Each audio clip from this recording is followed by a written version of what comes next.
भोगीच्या भाजीला आरोग्य, कृतज्ञता आणि नवीन सुरुवात याच्यासाठी विशेष महत्त्व आहे. ही भाजी थंडीतील विविध हंगामी भाज्या जसे की गाजर, वांगी, घेवडा, रताळे, वाटाणा इत्यादी आणि शेंगदाणे, तीळ वापरून बनवतात. तर ह्या भाज्या ज्या आहेत ना, ह्या शरीराला ऊर्जा, पोषण आणि रोगप्रतिकारक शक्ती देते. आता जसं काही शेतामध्ये आलेल्या समृद्धीबद्दल निसर्गाचे आभार मानण्यासाठी आणि जुन्या गोष्टी सोडून नवीन वर्षाची सुरुवात करण्यासाठी आपण हा सण साजरा करतो. चला तर मग आपल्याला ही भोगीची भाजी कशी बनवायची ही रेसिपी पाहण्यासाठी मी सुनीता, कुक विथ सुनीता पराते ह्या चॅनलमध्ये मी तुमचं मनापासून स्वागत करते. चला तर रेसिपीला सुरुवात करूया. आता इथे मी काही भाज्या घेतलेल्या आहेत, जसं वाल घेतलाय, वाटाणा घेतलेला आहे, गाजर घेतलेला आहे. तुमच्याकडे ज्या भाज्या असतील त्या घेतल्या तरी तुम्ही चालणार आहे. स्वच्छ धुवून घेतलेला आहे. मसाल्यासाठी इथं मी अद्रक, लसूण, हिरव्या मिरच्या, त्याच्यानंतर खोबरं घेतलं आहे, सुकं खोबरं आणि थोडंसं धणे घेतलेले आहे. त्यानंतर एक टमाटर, एक कांदा आणि कोथिंबीर कट करून घेतलेली आहे. आणि ही वांगी कट करून घेतलेली आहे. 5-6 वांगे आहेत आणि स्वच्छ धुवून असे मस्त पाण्यातच ठेवले म्हणजे ते काळे पडणार नाही. आणि इथे मी शेंगदाणा घेतला आणि तीळ घेतलेले आहे. शेंगदाणे आपल्याला मंद गॅसवर छान असे मस्त खरपूस भाजून घ्यायचे आहे पहा. 2 ते 3 मिनिटांमध्ये छान अगदी मस्तपैकी शेंगदाणे आपले भाजून होत आहेत. आता हे आपल्याला बघा एकदम छान अगदी त्याची सालं पण निघालेली आहेत. आणि आता आपल्याला हे एका याच्यामध्ये काढून घ्यायचे आहे. आता त्यातच आपल्याला तीळ पूर्णही भाजून घ्यायची आहे, खमंग अशी भाजून घ्यायची आहे. तीळ भाजायला पण जास्त वेळ लागत नाही, एकदम छान आणि मस्त भाजली जाते लगेच. बघा आता ही छान भाजून झालेली आहे आणि उडायला पण लागलेली आहे. आता आपल्याला ती काढून घ्यायची आहे. आता याच्यामध्ये अगदी थोडंसं तेल आपल्याला घालून घ्यायचं आहे आणि यामध्येच आपल्याला धणे आहे, त्याच्यानंतर सुकं खोबरं आहे जे किसून ठेवलेलं आहे, ते छान मस्तपैकी असं परतवून घ्यायचं आहे. तर हे छान मस्तपैकी परतून झालंय बघा. आता त्यामध्येच आपल्याला अद्रक, हिरवी मिरची, लसूण आणि कोथिंबीर हे देखील सगळं आपल्याला छान असं मस्त तेलामध्ये खमंग असं परतवून घ्यायचं आहे आणि कंटिन्यू हलवतच राहायचं आहे आपल्याला, ते म्हणजे खाली लागणार नाही किंवा जळणार नाही. आता हे पण परतवून झालेलं आहे, ते एका प्लेटमध्ये मी काढून घेणार आहे. आता त्याच कढईमध्ये आपल्याला भाज्या ज्या आहेत त्या नुसत्या परतवून घ्यायच्या आहेत. वाल, वाटाणा, गाजर, त्याच्यानंतर मी थोडे वांगे होते ते 7-8 वांगीचे फोडी करून ठेवलेले आहे, त्या देखील आपल्याला छान अशा यामध्येच परतवून घ्यायच्या आहे. अशा जर भाज्या परतवल्या ना, एकदा नक्की करून बघा ही रेसिपी. अशा जर भाज्या परतवल्या ना तर खूप छान लागतात, खूप टेस्ट पण खूप छान लागते आणि त्याच्यातला कच्चेपणा जो आहे ना तो लगेच असा निघून जातो. पहा एकदम मस्तपैकी 5 ते 7 मिनिटं तरी आपल्याला मस्तपैकी स्लो गॅसवर आपल्याला ह्या छान परतवून घ्यायच्या आहे. आता यामध्ये मी चवीपुरता छान अगदी मीठ घालून घेणार आहे, म्हणजे त्या भाज्या लवकर शिजण्यामध्ये मदत होईल. आता हे मीठ घालून झालेलं आहे आपलं, छान असं मस्त परतवून घ्यायचं आहे. पाहू शकता तुम्ही याच्यामध्ये शेवगाच्या शेंगा वगैरे, श्रावण घेवडा पण टाकू शकता, त्याच्यानंतर रताळी पण टाकू शकता. आता यामध्ये थोडासा कलर येण्यासाठी मी हळद घालून घेणार आहे बघा. हळदीने पण कलर खूप सुंदर येतो. छान अशा मस्तपैकी खालीवर करून पूर्ण याला छान हळद आणि मीठ लावलं गेलं पाहिजे. बघा किती मस्त अगदी 5 मिनिटच झाले इथे परतवून. आता फक्त आपल्याला झाकण ठेवून 2 मिनिटांची वाफ काढून घ्यायची आहे, जेणेकरून आपल्या ज्या भाज्या आहेत त्या एकदम छान अशा मस्तपैकी परतल्या जातील. बघा एकदम छान अगदी वाफ पण झालेली आहे, तर मस्त परतल्या गेलेल्या आहे.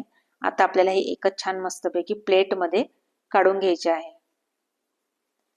बघा आता हे सगळं मी प्लेटमध्ये काढून घेत आहे. आता पुन्हा आपल्याला त्याच कढईमध्ये छान मस्त तेल घालून घ्यायचं आहे आणि तेल थोडंसं जास्त घालायचं आहे. या भाज्यांना तेल थोडंसं जास्तच लागतं, एकदम चविष्ट होतात ह्या भाज्या. बघा आता तेल टाकून झालेलं आहे आणि तेल छान मस्त गरम झालं की मग मात्र आपल्याला याच्यामध्ये 1 चमचा मोहरी घालून घ्यायची आहे आणि मोहरी छान अगदी तडतडली की मग यामध्ये आपल्याला जिरं घालून घ्यायचं आहे. जिरं पण छान असं तडतडलं की मग आपल्याला याच्यामध्ये हिंग घालायचं आहे आणि हिंग हे अवश्य घाला. हिंगाची फोडणी खूप सुंदर लागते. आणि आपण हा जो कांदा कट करून ठेवलेला होता, कांदा, कोथिंबीर ही पण घालून घ्यायची आहे आपल्याला आणि एकदम छान असं मस्तपैकी परतून घ्यायचं आहे. बघा एकदम कांदा असा छान मस्तपैकी परतला गेला की वास खूप सुंदर येत आहे, कारण आपण त्याला मध्ये हिंगाची फोडणी घातलेली आहे. बघा आता हे छान असं परतून होतंय. तोपर्यंत आपण आता जो मसाला किंवा जे वाटण तयार केलेलं होतं ते वाटण यामध्ये पूर्ण घालून घ्यायचं आहे. बघा, हिरवी मिरची, अद्रक, लसूण, कोथिंबीर, धने आणि खोबऱ्याचं जे वाटण आहे ते आपल्याला यामध्ये घालून घ्यायचं आहे. आणि ते पण आपल्याला छान मस्तपैकी कांद्याबरोबर आपल्याला परतवून घ्यायचं आहे. आता हे परतून होतंय तोपर्यंत तुम्हाला जर माझे व्हिडिओ आवडत असतील तर माझ्या चॅनलला नक्की सबस्क्राईब करा, शेअर करा, लाईक करा व कमेंट करायला विसरू नका व बेल आयकनला क्लिक करा, जेणेकरून माझ्या येणाऱ्या प्रत्येक व्हिडिओचे नोटिफिकेशन हे तुमच्यापर्यंत पोहोचत राहील. बघा, आता हे छान मस्त परतवून झालेलं आहे. आता यामध्ये काही पावडरी मसाले टाकायचे आहे, जसं हळद टाकलेली आहे, त्याच्यानंतर धनेपूड घालून घ्यायची आहे आपल्याला. मी इथे 2 चमचे घालून घेतलेली आहे. त्यानंतर तिखटपणानुसार तिखट घालून घ्यायचं आहे. तुम्हाला किती तिखट हवं आहे तिथपर्यंत तुम्ही तिखट घालायचं आहे. आणि ह्या भाज्या ज्या आहेत ना, ह्या तिखटच छान लागतात, त्याच्यामुळे ती भाजी तिखटच करायची. आता हे छान असं मस्तपैकी मिसळून घ्यायचं आहे, सगळं मिक्स करून घ्यायचं आहे. पूर्ण हा मसाला बघा एकदम छान झालेला आहे, एकदम मस्त झालेला आहे.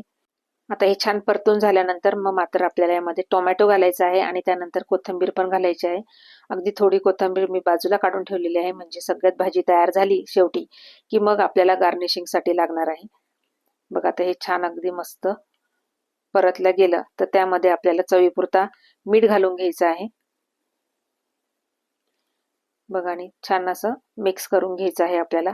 आता आपण इथे शेंगदाणे आणि जे तीळ भाजून ठेवलेली होती ते मिक्सरला मी फिरवून घेतलेली आहे आणि तो कूट आपल्याला पूर्ण हा भाजीमध्ये घालून घ्यायचा आहे. याने खूप सुंदर अशी चव येते, खूप छान टेस्टी भाजी होते आपली. एकदा नक्की तुम्ही ह्या पद्धतीने करून बघा, तुम्हाला नक्की आवडेल. पहा, आणि आता हे छान असं मिक्स करून घ्यायचं आहे आपल्याला. आता यामध्ये जे आपण वाटण तयार केलेलं होतं त्याचंच पाणी आपल्याला यामध्ये घालून घ्यायचं आहे आणि 2 मिनिटं आपल्याला हे सगळं मसाला जो आहे परतवून घ्यायचा आहे छान. म्हणजे हा सगळा मसाला एकदम छान, अगदी आपले जे पावडरी मसाले वगैरे सगळं मिळून येतील, मिक्स होतील हे सगळे. तर बघा, अशा प्रकारे. आणि आपल्याला अगदी 2 मिनिटं वाफ काढून घ्यायची आहे, म्हणजे हा मसाला एकदम मिळून येईल, एकजीव होईल. बघा, एकदम मस्त झालेला आहे. भोगीचा दिवस कसा हा जुन्या वाईट सवयी सोडून नवीन वर्षाची सुरुवात असते, ती चांगली सुरुवात करण्याचे जे प्रतीक आहे ते म्हणजे भोगी. त्याच्यासाठी आपण हा भोगीचा दिवस साजरा करतो. बघा, आता आपण ज्या परतलेल्या ज्या भाज्या होत्या त्या सगळ्या ह्या मसाल्यामध्ये आपल्याला घालून घ्यायच्या आहे आणि मस्त मिक्स करून घ्यायचं आहे. बघा, कलर वगैरे बघा किती सुंदर आलेला आहे. तुम्ही यामध्ये शेवग्याच्या शेंगा पण घालू शकता, घेवडा घालू शकता आणि इतर दुसऱ्या पण शेंगा असतील त्या पण घालू शकतात. ज्या पण आता ज्या नवीन आलेल्या आहे हिवाळ्याच्या, त्या सगळ्या घालू शकता तुम्ही. बघा, ह्या ज्या सगळ्या भाज्या ज्या आहे ह्या आपल्या शरीराला ऊर्जा, पोषण आणि रोगप्रतिकारक शक्ती देते. बघा, आणि शेतात पण आलेल्या समृद्धीबद्दल निसर्गाचे आभार मानण्यासाठी मात्र आपण हा जो नवीन वर्षाची सुरुवात करण्यासाठी आपण हा सण साजरा करतो. बघा, आता हे सगळं मिक्स झालेलं आहे. आता यामध्ये मी थोडंसं पाणी टाकून शिजवून घेणार आहे. पहा, आणि छान मस्तपैकी असं सगळं मिक्स करायचं आहे आपल्याला. आणि आपल्याला ही आता 5 ते 7 मिनिटाची वाफ काढून घ्यायची आहे. बघा, एकदा नक्की या प्रकारे तुम्ही ह्या पद्धतीने ही भाजी करून बघा, तुम्हाला सगळ्यांना नक्की आवडेल. बघा, किती छान मस्त झालेली आहे आपली भाजी. शिजली आहे की नाही ते बघायचं आहे. तुम्हाला जर वाटलं यामध्ये पाणी घालायचंय तर नक्की घाला यामध्ये थोडंसं. आता बस, आपली भाजी तयार झाली. वरतून मी आता कोथिंबीर घालून घेत आहे आणि मी थोडीशी तीळ जी भाजलेली आहे ती बाजूला काढून ठेवलेली आहे, आपल्याला अशी वरतून घालायची आहे, म्हणजे खूप सुंदर दिसते भाजी, दिसायला पण खूप सुंदर आणि चवीला पण खूप सुंदर. एकदा नक्की करून बघा आणि मला कमेंट करा तुम्हाला हा माझा व्हिडिओ कसा वाटला आणि आपल्या मित्रमैत्रिणींमध्ये नक्की शेअर करा. आणि तुम्ही कोणत्या भागातून पाहता माझा व्हिडिओ ते मला नक्की शेअर करा. बघा, आपली भाजी पण तयार झालेली आहे. ही भाजी आपण मस्तपैकी भाकरी बरोबर, भाताबरोबर, कशाबरोबरही खाऊ शकतो. चला तर मग भेटूया पुढच्या व्हिडिओ.